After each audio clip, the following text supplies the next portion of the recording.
ايه ممكن نصور؟ معلش. As an Arabic teacher, I've come across many students who are not willing to learn Arabic script.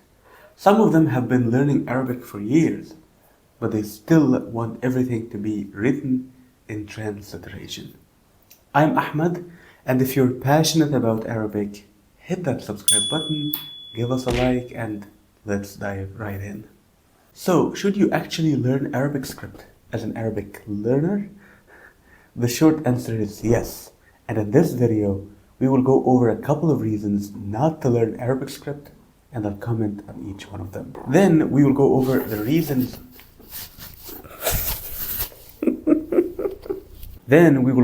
reasons why you should learn Arabic script, how to learn it, and finally, when you don't actually need to learn it. So without further ado, let's start with the first reason not to learn Arabic script.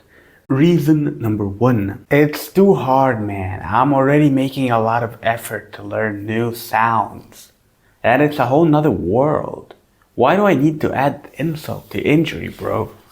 Well, if this is your mentality as you're about to learn Arabic, then don't learn Arabic. The reason is simple. Arabic script is probably one of the easiest things to learn about Arabic. There's so much to Arabic than Arabic script. But it's so hard, man. I'm more interested in communicating with people. I don't want to stay stuck forever learning how to write. Wait, my friend, I'll tell you how to learn it later in the video. So, this was the first reason and my comment on it. Reason number 2. There are no standards or official writing rules. Aha, you must be learning a spoken variety of Arabic, not Fusha, right? Yeah. Well, I agree with you. See? But the good news is, if you learn Arabic script, you won't have so much trouble reading any variety of Arabic you're learning. Besides, learning Arabic script and learning how words are written is a necessity for learning the different sounds, as I will elaborate later in the video.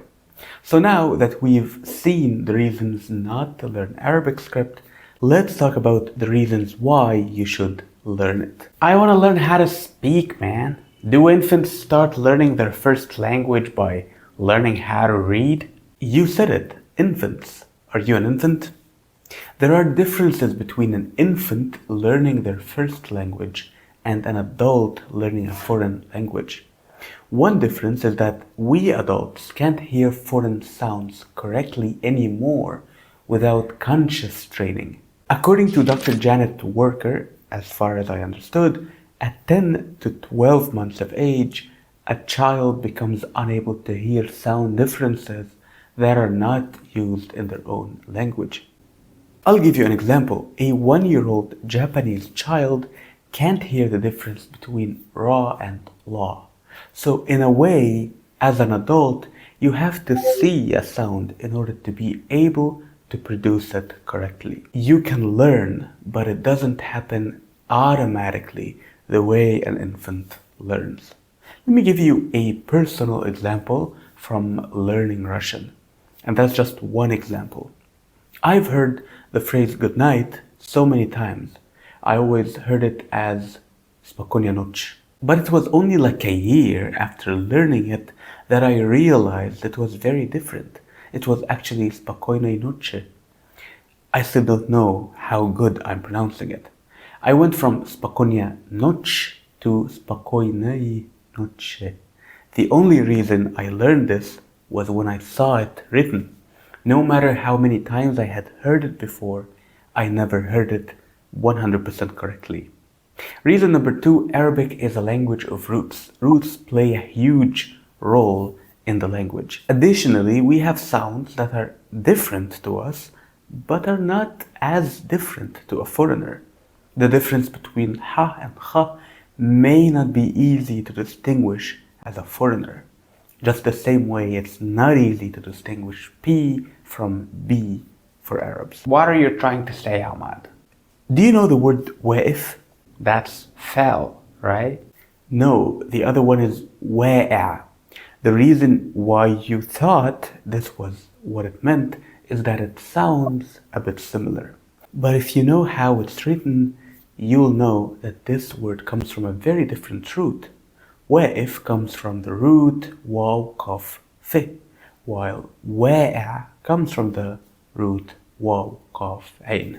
So this applies to so many different words. If you rely on sound only, you'll always be lost and confused in a sea full of words that sound similar.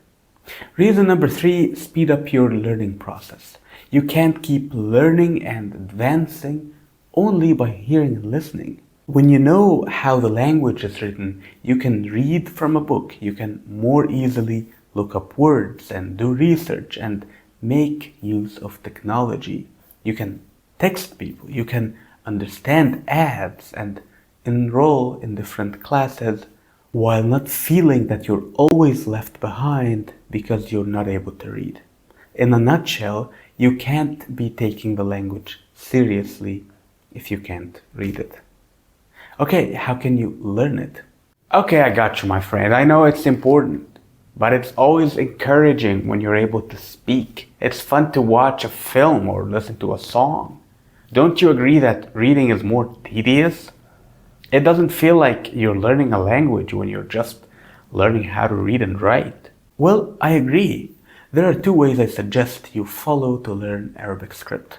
1, focus deeply on reading and writing at the beginning of your learning journey until you're good at that. Then move on to the other aspects of learning. This method is good for super patient students who don't mind the tedious work. The second method, which is the one I prefer, especially for a learner like me who's very eager to start talking and understanding people, you still need to learn how to read and write at the beginning of your journey, but you work on your listening and speaking skills as well. I prefer this method because it makes you maintain contact with the language as language.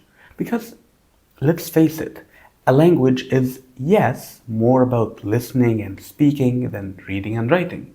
And you don't want to get too interested in the language on paper that it makes it intimidating for you later on to understand others and speak to them. Finally, let's talk about when not to learn Arabic script.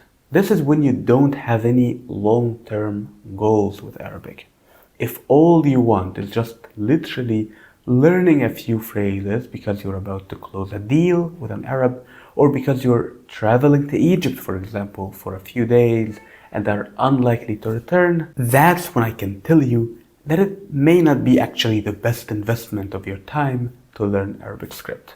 But if you've reached this far in the video, you're probably a serious learner and should learn Arabic script. Don't forget to stay engaged, subscribe, like, and share this video with your fellow language enthusiasts. Until next time, keep learning and keep spreading the language love.